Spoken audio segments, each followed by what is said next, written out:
صاحب ہیں یہاں کے جن کی فیملی کے 4 آدمی جو ہے شہید ہوئے ہیں اور 3 لاشیں جو ہیں وہ ابھی نہیں ملی ہیں۔ اللہ کرے کہ وہ لاشیں بھی ملیں اور ان کا جنازہ ہو اور جو مذہبی رسومات ہیں وہ ادا کریں، اور میں ان کے حوصلے کو، ان کی دلیری کو، ان کے صبر کو میں سلام پیش کرتا ہوں کہ جس بردباری سے، جس صبر سے، استقلال سے انہوں نے اس مصیبت کا سامنا کیا ہے، اس کے لیے ہماری دعائیں ان کے ساتھ ہیں، میں سلام پیش کرتا ہوں۔ اور سب سے بڑی بات یہ چھوٹی ننھی سی بچی، 2 چھوٹی ننھی بچیاں جو اس طوفان میں، اس سیلاب میں بچ گئی ہیں، ابھی میرے ساتھ تھی وہ اندر، اگر یہاں نزدیک کہیں ہیں تو وہ اگر کیمرہ کے سامنے اگر لائیں ان کو دیکھیے کس طریقے سے اللہ تبارک تعالیٰ نے ننھی بچی جو ان کے ہاتھ سے نکل گئی تھی، وہ اللہ تبارک تعالیٰ نے اس کو دوبارہ زندگی دی ہے۔ اس طوفان میں، اندھیری رات میں،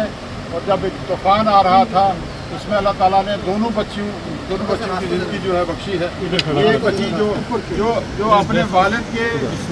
کے کاندھے پہ تھی، جب والد ڈوبنے لگا، جب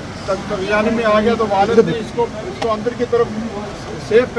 کی طرف پھینکا اور یہ بچی بچ گئی، اور یہ دادا کے ہاتھ میں تھی۔ جب دادا جو ہے پانی میں گر گئے، انہوں نے بھی اس کو پھینک دیا، اور جب دادا کراس کر کے گئے اس پانی کو، اور آگے دیکھتے ہیں کہ آگے سے یہ بچی جو ہے بالکل برہنہ حالات میں واپس آ رہی ہے، اندھیرے اور گپ اندھیرے میں۔ میں ان بچیوں کی حوصلے کو، ان بچیوں کی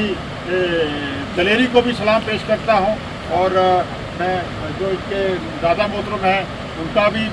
کو بھی سلام پیش کرتا ہوں، اور میں تمام لوگوں کا جن لوگوں نے ان کی ڈھارس بندھائی ہے، جو لوگ اس مشکل ٹائم میں ان کے ساتھ رہے، ان سب کو میں سلام پیش کرتا ہوں کہ انہوں نے اس مشکل ٹائم میں ان کی ڈھارس بندھائی، ان کا ساتھ دیا۔ میں آنریبل ایم ایل اے صاحب کا، شادی خان صاحب کا، تاج صاحب کا، سعید صاحب کا، اور ہمارے نذیر صاحب کا، لال خان صاحب کا، اور ہمارے اعظم صاحب، دوسرے ہمارے ساتھی جو پچھلے 5-7 دن سے لگاتار جو ہیں وہ تعزیت میں اور اس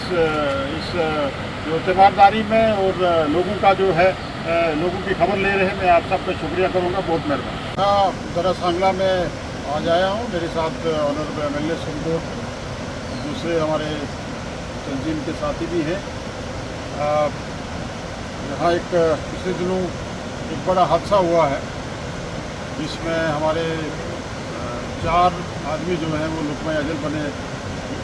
وہ شہید ہوئے ایک پلوٹ برسٹ کی وجہ سے، اور ان کے وہاں تعزیت کے لیے میں آیا ہوں۔ اور پھر یہاں جو دوسرے کیمپس لگے ہوئے ہیں، جو کوئی 60 کے قریب جو ہیں، جو لوگ جن کے مکان اور زمینیں جو بہہ گئی ہیں، جو لینڈ لیس اور ہوم لیس ہو گئے ہیں، ان کو بھی میں ملا ہوں، اور لوگوں کی مشکلات بھی سنی ہیں، لوگوں کی پرابلمس کے بارے میں، اور ڈیٹیل تفصیلاً ڈسکس بھی ہم نے کیا ہے کہ کیا فیوچر کورس آف ایکشن ہوگا۔ متعلقہ ایڈمنسٹریشن کو آلریڈی آنریبل چیف منسٹر صاحب کی طرف سے ڈائریکشن ہے، اور جو نار کے مطابق ایکٹ جوڈیشل ریلیف جو ہے گورنمنٹ کو دینی تھی، وہ آلریڈی وہ جو ہمارے لواحقین ہیں،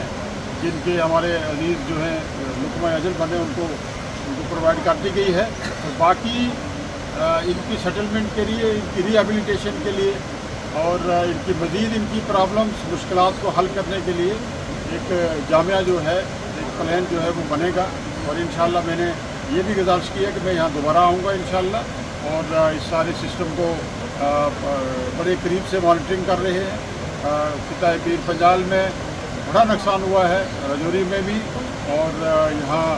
آپ کا جو پڑوس میں گاؤں ہے مڑا میں، اور اسی طریقے سے املاک کا نقصان ہوا ہے، سرکاری پراپرٹیز کا نقصان ہوا ہے، لوگوں کی جائیداد کا نقصان ہوا ہے۔ تو بڑا نقصان جو ہے وہ کیونکہ یہاں جانیں تلف ہوئی ہیں، اس کے لیے پورا خطہ پیر پنجال جو ہے وہ صدمے میں ہے، اور ہم دعا کرتے ہیں کہ اللہ تبارک تعالیٰ اس مشکل وقت کو ہمارے لیے سہل کرے، ہمارے لیے اللہ تعالیٰ آسانیاں پیدا کرے، اور یہ متاثرین جو ہیں ان کے لیے آسانیاں اللہ تبارک تعالیٰ پیدا کریں، اور اس مشکل سے نکلیں۔ بہت شکریہ۔